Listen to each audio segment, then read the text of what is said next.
오늘은 우리 교단이 정한 통일주일입니다. 예수님이 예루살렘으로 들어가시는 길에 사마리아 땅을 지나게 되셨어요. 전도를 위해 다니던 여정, 또 이제 작정하시고 결의를 가지고 예루살렘으로 이제 들어가시는 길에 그 여정 가운데 제자들이 먼저 가서 이것저것 준비하고 또 사마리아 지역의 한 마을에 준비를 위해 들어가게 된 겁니다. 제자들은 유대인들입니다. 예수님도 유대인이시죠. 그리고 그들의 행선지가 어디냐? 예루살렘을 향해서 가고 있는 거예요. 그와 같은 이유 때문에 사마리아에 있는 그 마을에서 이 제자들을 받아들이지 않는 겁니다. 여행에 필요한 것들을 먹을 것이나 또 용품들을 구입하는 일도 당연히 도움을 주지 않았을 겁니다. 왜 그런가요? 이 문제의 역사적인 배경을 보면 이렇습니다. 이스라엘이 왕조가 시작이 됐죠. 사울 왕을 통해서 첫 왕조가 시작이 됩니다. 그 사울과 다윗과 솔로몬 이 세 왕 때만 이스라엘이 한 나라로 통일이 되어 있었어요. 그리고 그때가 아시는 것처럼 가장 강력한 전성기를 누리고 있었던 때입니다. 그러다가 솔로몬이 죽게 되었고 기원전 BC, 이게 before 코로나가 아니라 주전, before Christ, 주전 930년에 이 북왕국과 남왕국으로 나누어지게 됩니다. 남왕국은 이 왕정, 정통성을 가지고 있다고는 하지만 베냐민과 유다 이 두 지파만 남고요. 나머지 10지파가 반란을 해서 북쪽에 따로 왕을 여로보암 1세를 세우면서 왕조가 다시 다르게 시작이 되는 겁니다. 자, 그런데 이 북왕국 이스라엘이 한 207년 정도 유지하다가 망하게 돼요. 그 주변에 강력한 나라 제국 아시리아에 의해서 멸망당하게 됩니다. 근데 이 아시리아, 성경에 아수르라고 되어 있는 이 나라가 이렇게 혼혈 정책을, 이주 정책을 썼어요. 그 나라 사람들을 많이 북왕국 이스라엘 그 땅에다가 보내서 사람들하고 섞여 살면서 결혼하고 아이를 낳고 이러면서 살게 합니다. 이게 일종의 민족 말살 정책이기도 한데 순수한 혈통을 이제 벗어나서 언어나 혹은 인종이나 또는 이런 종교적인 그런 색채를 벗겨버리려고 하는 그런 정치, 그런 하나의 정책 가운데 하나였어요. 자, 그러다가 보니까 북왕국에서는 사람들 모습도 좀 달라지고 또 나름대로 야훼 신앙을 지키려고 했던 이 북왕국 이스라엘의 선조들 그 신앙을 본받아서 믿음을 유지하려고 했지만 예루살렘에 가서 참배할 필요 없다. 우리는 이 그리심 산에서 예배하면 된다는 식의 여러 가지 것들을 만들어서 뭔가 좀 다른 이른바 짝퉁 신앙 같은 그런 야훼 신앙을 유지해가고 있었던 겁니다. 자, 그러니 남쪽에서 좀 더 늦게 바벨론에 의해 망한 유다 사람들의 입장에서 볼 때는 그 북왕조 사람들, 그들의 후예들 좋지 않게 본 거예요. 여기 이제 이 사마리아인들은 북왕국 이스라엘의 후손입니다. 예수님 당시의 유대인은 이 사마리아 사람들을요, 이방인들보다 못하게 아주 경멸을 했어요. 심지어는 개처럼 여겼다. 이렇게까지 합니다. 그런데 그 사마리아 땅 한 마을, 수가라고 하는 곳, 거기를 지날 때에 우물 곁에 물길로 나온 한 여인에게 예수님이 다가가서 말씀을 거는 거예요. 물 좀 달라. 이 이야기를 시작해서 그 여인을 전도하시는 겁니다. 그 당시 문화나 역사적인 배경으로 볼 때 이건 엄청난 충격적인 일이에요. 아니, 유대인이신 당신이, 남자가 나에게 수작을 겁니까? 말을 겁니까? 왜 물을 달라고 하십니까? 성경엔 점잖게 표현되어져 있지만 이거 굉장한 스캔들이거든요. 그런데 예수님이 지금 이 여인에게 가서 그렇게 이야기를 걸고 있어요. 자, 오늘 본문 보시면요. 53절, 54절에 제자 야고보와 요한이 이 사마리아 땅을 한 마을을 지나가다가 거기 사람들에게 홀대받은 일에 대해서 아주 분노하고 있습니다. 그리고 예수님에게 물어봅니다. 예수님, 우리가 불을 명하여 하늘로부터 내려 저들을 멸하라 하기를 원하시나이까? 이렇게 예수님에게 물어봐요. 그러니까 자기들 마음에는 하늘에서 막 불덩어리가 내려와서 우리를 속상하게 한 그 사람들을 좀 확 해버렸으면 좋겠다. 그런 마음이 있는 거죠. 그러니까 예수님에게 그렇게 기도해도 됩니까? 물어보고 있는 거예요. 어떻게 보면 여러분 이것은 우리가 어떻게 기도할까에 대한 묻는 형태로 되어 있습니다. 불을 내려달라고 할까요? 그러니까 자기들 마음 상하게 했다고 저들에게 벌을 달라는 것이죠. 싹 불태워버리면 좋겠습니다. 이런 분한 마음을 가지고 예수님에게 이야기하는 거겠죠. 오늘 통일주일인데 사실 우리가 종종 북한을 위해서 어떻게 기도해야 할까 주님께 묻고 싶을 때가 많이 있어요. 망하라고 기도해야 되는 건가? 이제 얼마 전에 북한이 정말 고난의 행군을 겪으며 참 힘들고 많은 아사자들이 나오고 그럴 때 북한이 곧 붕괴된다. 그래서 이제 그런 붕괴론을 가지고 정부가 대처한 그런 적도 있지요. 아니면 북한이 좀 잘 살게 해달라고 해야 되는 건가? 그래도 같은 동포인데 저렇게 많은 사람들이 굶어 죽고 저렇게 백신 없어가지고 고생하고 저러고 있는 우리 동포 안타깝지 않아요? 그러니까 도와달라고 기도해야 되는 건가? 망하라고 기도해야 되는 건가? 이런 걸 가지고 조금 이렇게 고민스러운 분들도 계실지 몰라요. 예수님 제자 요한은 당시만 해도 불같은 성격의 소유자였습니다. 그의 별명이 보아너게, 우레의 아들이라는 뜻의 별명을 가지고 있었어요. 우르릉 쾅쾅 하듯이 그냥 조그만 일이 있으면 막 터져가지고 쏟아붓는 그런 성격의 소유자였던 것 같아요. 엘리야의 기도를 생각했을지 몰라요. 엘리야가 기도할 때 하늘에서 불이 내렸잖아요.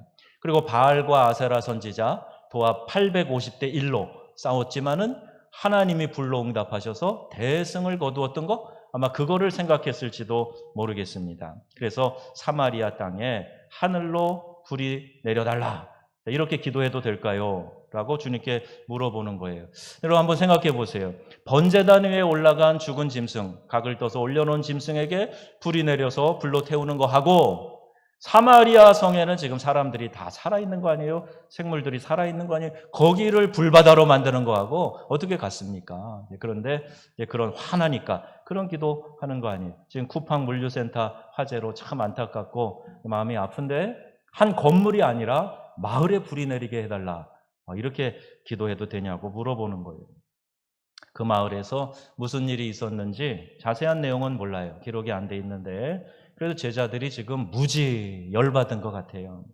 그때 예수님은 그들을 돌아보시면서 꾸짖으십니다. 55절에 꾸짖으시고 56절에 함께 다른 마을로 가시니라. 이렇게 기록이 되어 있어요. 그런데 어떤 고대 사본에 보면요. 이 55절 끝에 꾸짖으시고 이르시되 너희가 무슨 정신으로 말하고 있는지 모르는구나.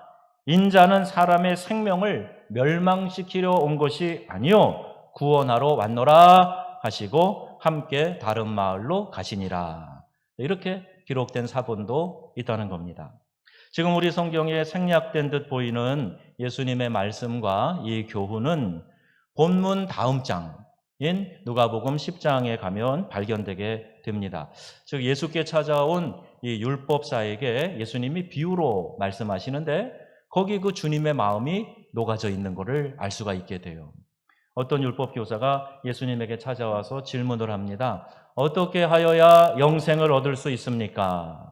나름 종교적인 사람, 율법도 잘 아는 사람, 진지하게 예수님에게 와가지고 물어보는 거예요.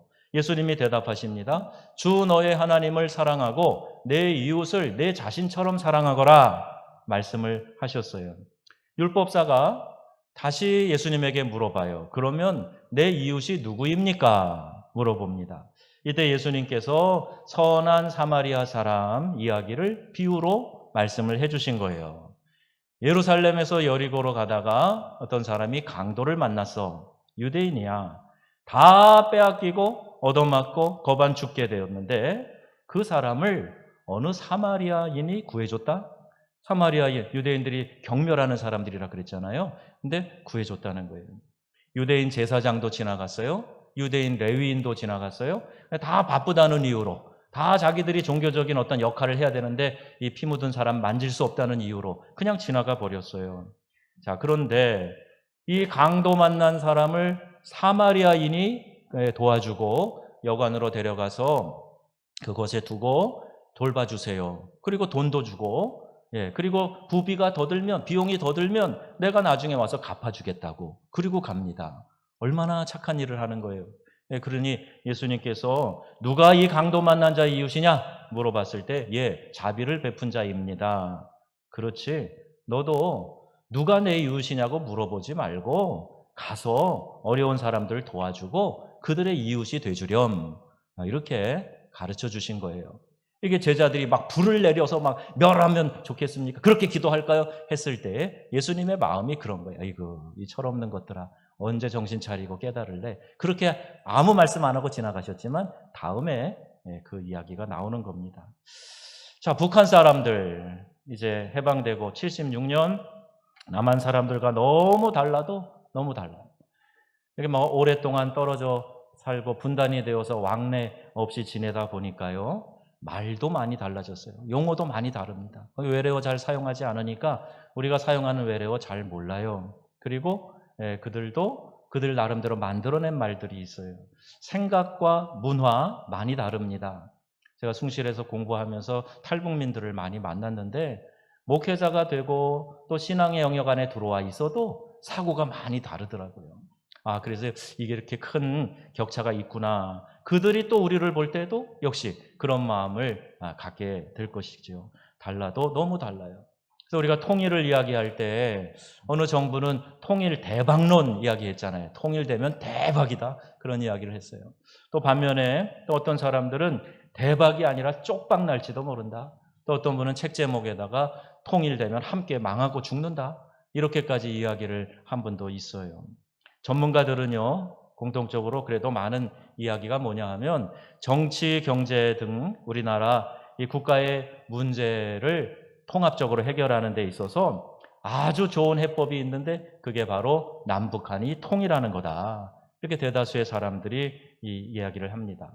그런데 그런 사람만이 아니에요. 식자들만 국제 정세나 정치를 외교를 아는 사람들만 이런 이야기 하는 게 아니고요. 반면에 많은 사람들은 통일 그거 뭐로 해? 골치 아프고 피곤하고 통일되고 나면 우리가 세금 더 많이 내야 된다면 아이고 그거 하지 맙시다. 이렇게 얘기하는 사람들도 많이 있어요. 이 필요성조차도 인식을 못하는 거죠. 그런데 여러분 예수님이 말씀을 하세요. 뭐라고 말씀하십니까? 아무리 미워도 강도 만나 죽게 된 너희와 같은 민족 사랑해야 된다. 이 말씀 아닙니까? 이것이 주님의 뜻으로 믿어지는 역사가 있으시기를 축복합니다. 하나님이 우리에게 원하시는 거예요. 너희 같은 민족 아니냐? 하나 돼야지. 이스라엘이 남과 북으로 나눠졌을 때 하나님이 그걸 정당성을 인정하지 않으셨어요. 이 민족이 하나 되도록 선지자들을 통해서 하나님의 뜻을 보여주셨단 말입니다. 막대기가 나누어진 것 여호와의 손 안에서 하나가 되게 하시겠다 말씀하고 계신단 말이에요. 이 민족 나눠진 거 여호와의 손 안에서 하나가 되도록 하시는 거 이것이 하나님의 뜻인 줄로 믿습니다. 6.25 전쟁을 치렀어요. 같은 민족끼리 분단 이후에 오랜 시간이 지났습니다. 서로 이 미운 마음을 가지고요. 서로를 괴뢰 집단이라고 불렀어요. 제가 초등학교 다닐 때 방공 포스터 그리면요. 북한 사람들을 이렇게 막 늑대로 그려놓고 또 여기다 뿔을 이렇게 달아놓고 그렇게 해서 포스터를 그려내고 했습니다. 이게 우리의 역사예요. 아픈 역사죠. 우리 가족이 이산되어서 아직까지 소식도 모르고 만나지도 못하고 또 겨우 만나서 얼굴을 봤는데 그 다음에 또 같이 교류도 못하고 이런 문제 속에 우리가 지금 고통 속에 살고 있어요. 북한 생각하면요. 밉죠. 계속 미사일 쏘아대고 핵 개발하고 국제적으로 고립되고 망신을 끼치고 평안을 깨고 불안을 조장하는 일을 계속하고 있지 않습니까? 남북이 상호 엄청난 국방비 예산을 들여가면서 그 예산이면은요 우리나라 일자리 만들고 이 경제 문제 해결하고 금방 될 텐데 그거 다 국방비 예산에 쏟아 부어야 되는 그런 안타까운 상황이 지속되고 있지 않습니까? 하지만 그들은 우리의 동포예요. 내 이웃입니다. 그것도 강도 만난 이웃이에요. 한정협이라고 하는 단체가 있습니다. 탈북민 정착협의회라고 하는 단체인데요. 제가 한국에 들어와서 처음에 여기서 하는 조찬 모임에 종종 갔어요. 그 모임에 처음 나온 이제 북한 동포들 소개를 하더라고요. 이분이 언제쯤 한국에 왔습니다. 이렇게 소개를 해요. 그 사람들 가운데 많은 사람들이 거의 대부분이 이 죽음을 각오하고 사선을 넘어서 북한을 탈출하고 또 중국이나 제3국을 거쳐서 우리나라에 들어온 사람들이에요. 어느 날 모임에 갔을 때 한 간증자가 말을 합니다. 자신이 살아있는 것을 감사할 수 없대요. 그래서 제가 잘못 들었나 그랬어요. 잠결에 아침에 졸려서. 그런데 진짜 그렇게 얘기하는 거예요. 감사할 수밖에 없다가 아니라 감사할 수 없다. 이렇게 이야기를 하더라고요. 왜냐하면 다 같이 잡혔다가 자기만 살아 돌아오게 되고 나머지 사람들은 잡혀서 북한에 압송돼 가지고 결국 처참하게 죽음을 맞이했다는 소식을 듣고 했기 때문에 너무 미안해서, 그래서 내가 나 혼자 살아있는 것 그 자체가 너무너무 그들에게 미안해서 하나님께 감사합니다 이런 말이 안 나오더라는 거예요. 그래서 이제 신앙이 그에게 들어가고 깨닫게 되면서 그들에게 빚진 마음으로 나에게 덤으로 주어진 인생 복음 전해서 사람들 구원하는 일에 힘써야 되겠다. 그래서 신학을 공부하고 전도자가 되어서 그 시간에 간증을 한 거예요.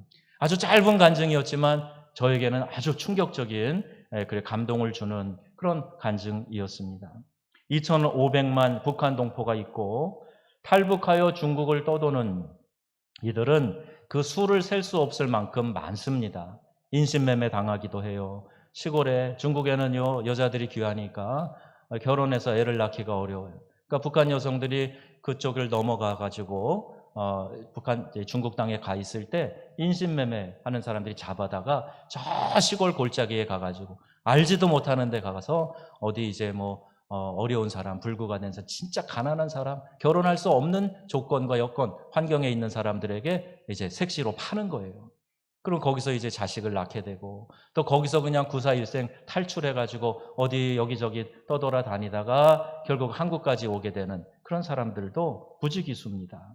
남한에 정착한 탈북민만 해도 3만 4천 명이 되는데 북한을 향한 21일 기도라는 그 기도문을 쓰는 강디모데라고 하는 형제가 기도문을 매일 보내는데 18일째 되는 날 기도해 보니까요. 탈북민 목회자가 우리나라에서 교회를 개척한 그 교회만도 지금 36개가 된다는 거예요.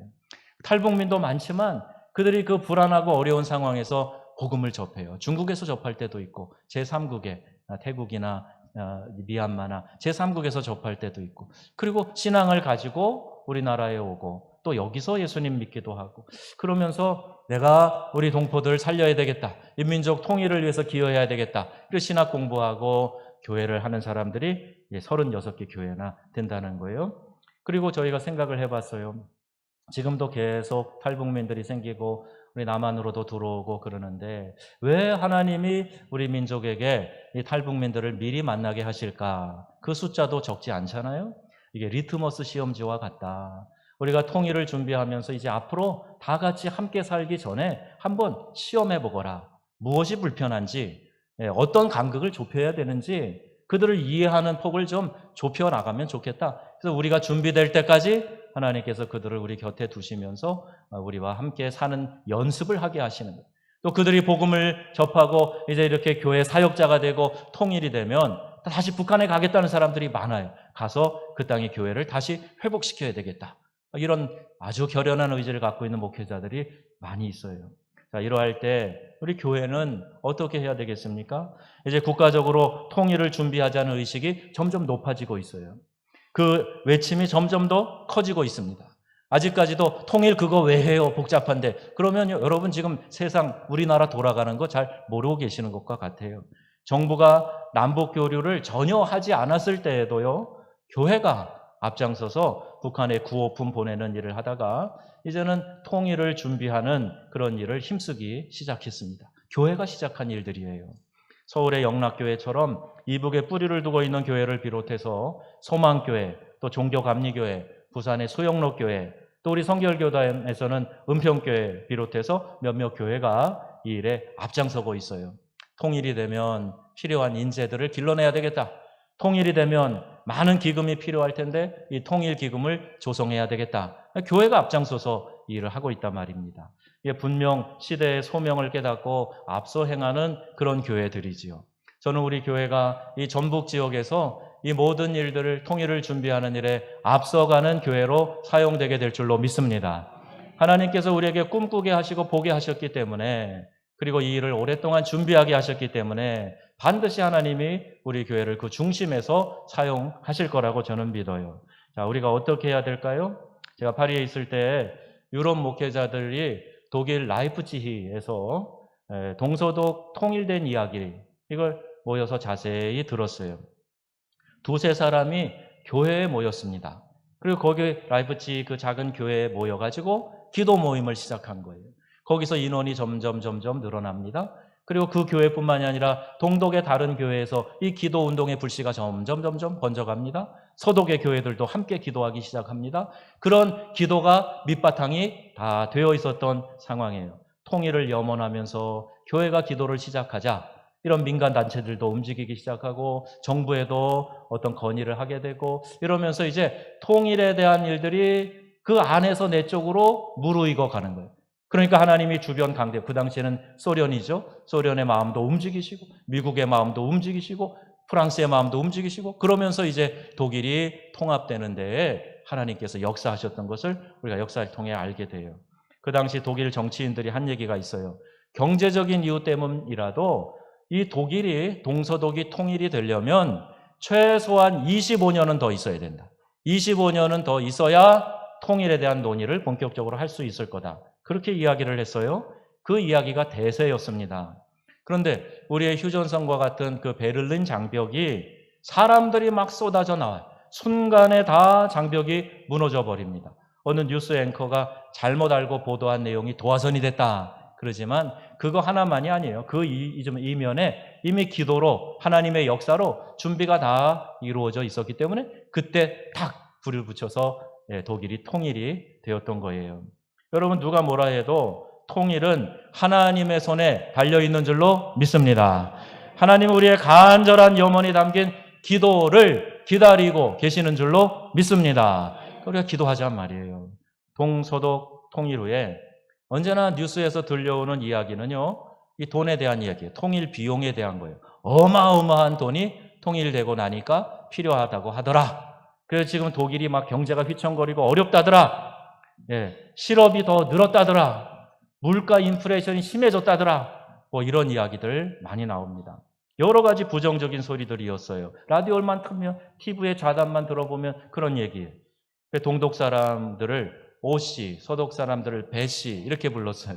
우리나라 성 오씨, 배씨가 아니고 얕잡아 보고 하는 이 동독 촌뜨기들, 이 서독 깍쟁이들, 서독 놈들 이렇게 깔보고 부르는 그런 말들이에요. 그러니까 서로 간에 간극이, 감정적인 간극이 생겼다는 이야기 아닙니까?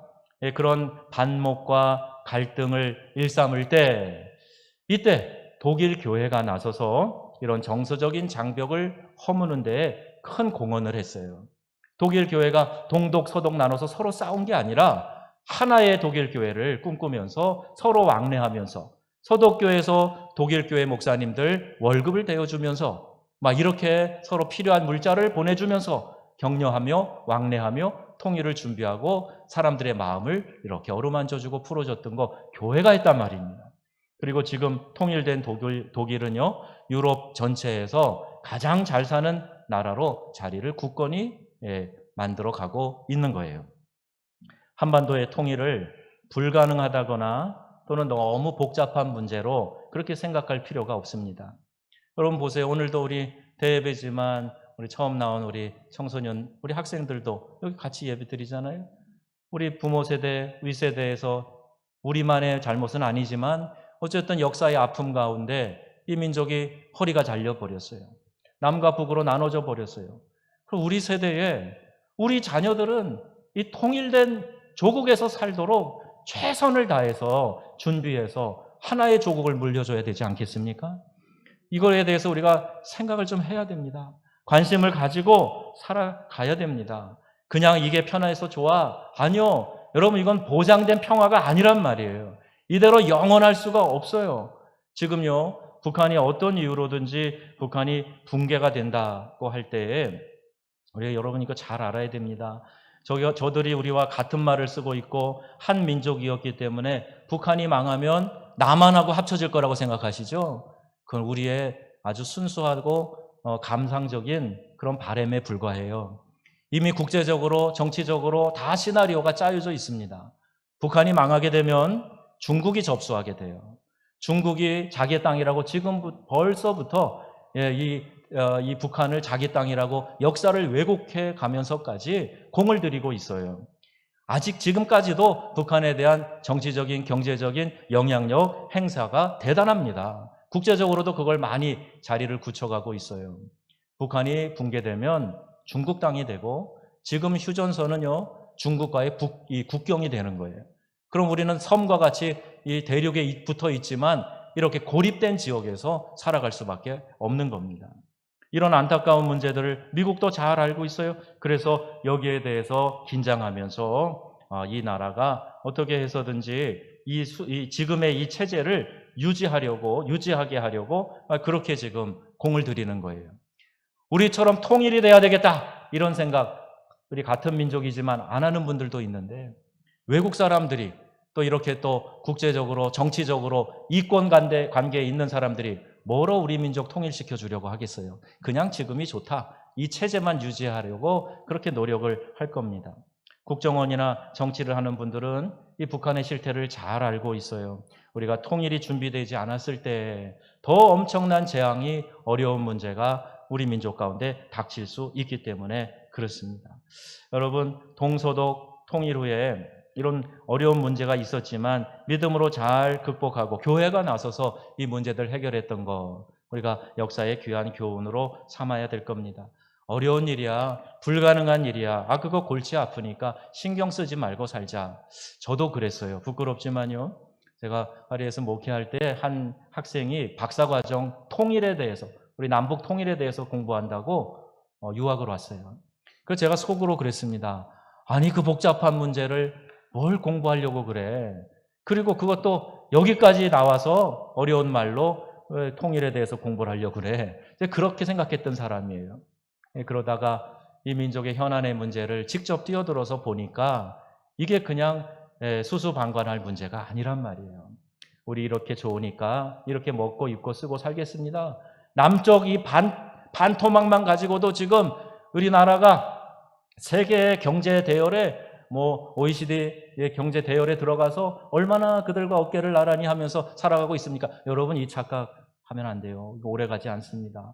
우리의 경제나 우리의 자원이나 이런 모든 것들이요, 이제 통일을 앞두고 이 민족이 하나 돼서 그 모든 역량을 가지고 함께 나가야 되지, 분단된 이 상태로 남들이 우리의 역사를 좌지우지하는 그런 상황으로 이것을 이끌어 가서는 안 된다는 얘기예요. 우리 자녀들에게 통일된 한반도를 물려줍시다. 이 기대와 소망을 가지고 여러분 기도하시기를 바랍니다. 우리 교회가 이 일에 쓰임 받았으면 좋겠어요. 독일의 통일도 정치적인 협상이나 경제 군사적 해안 때문에 그렇게 된 것이 아니잖아요. 작은 시골 교회에서 시작한 기도 운동이 그것이 시발이 되었던 거예요. 우리 오늘 명성교회가 이 일에 앞장서야 할 겁니다. 다른 것은 몰라도 여러분 바로 시작할 수 있는 게 뭘까요? 기도 아니겠습니까? 나는 기도가 특기야. 다른 건 몰라도 나는 기도는 잘해. 그런 분들 우리 교회에 계세요. 우리 권사님들 가운데 여러분 계세요. 여러분, 기도로 통일을 이룹시다. 기도로 남북 통일 이룹시다. 아멘. 오늘 여러분 통일주의를 맞이해서 한번 결단해 보세요. 이제까지 통일에 관심을 갖지도 않고 기도도 하지 않았다면 여러분, 하나님 앞에 우리가 부끄러운 마음 가져야 됩니다. 주님, 이 민족 하나 되는 것이 하나님의 뜻인 걸 알았으니 이제부터 제가 통일을 위해서 기도하겠습니다. 기도로 준비하며 하나님이 열어주시는 그때에 이 한반도를 하나로 만들어 주님께 올려드리겠습니다. 그런 기대와 결단이 오늘 우리에게 있어지기를 바랍니다. 이것이 하나님 나라와 의를 구하는 것이기에 하나님께서 이 모든 것 위에 우리에게 귀한 은혜를 더하여 주실 줄로 믿습니다. 이 고백을 가지고 기도를 결단하는 저와 여러분 다 되시기를 우리 주 예수님의 이름으로 축원합니다. 아멘.